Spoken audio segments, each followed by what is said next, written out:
kind of started when I was young. Let's just put it that way. I grew up in a house that was supposedly haunted.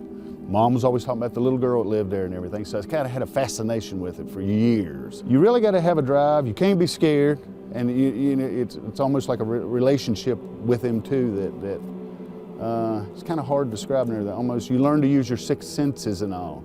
I've got cameras, and some of the cameras what we call full spectrum cameras. They go from 0, 0, 0 light to the brightest light that the sun can perform, and it'll catch everything in between. There's no filters at all. And we run infrared lighting or full spectral lighting to try to catch anything that's within that air space and all.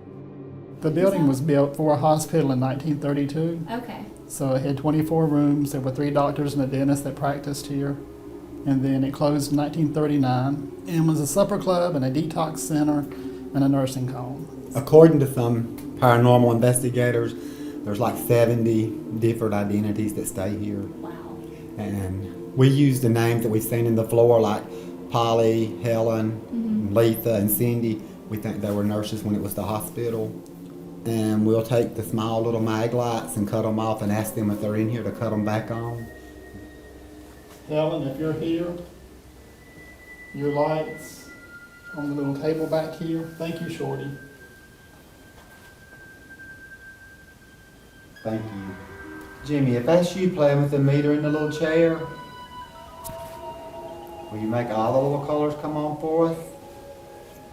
You like those little meters, don't you? I thought you did. Thank you.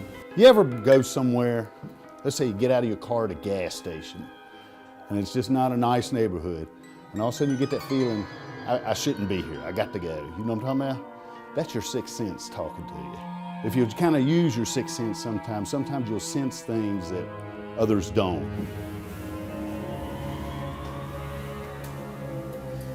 That's Booger Man Dark. Is it back on the flashlight or the red light? Thank you. You might want to say a prayer together, but to yourself or whatever, and tell them. I mean, you verbally tell the spirit, you have to stay here. Okay. I mean, really, because if not, sometimes they will latch themselves on you and go home. Then you get home, your funny little things are happening and all. It can happen. I'm not saying it will, it can.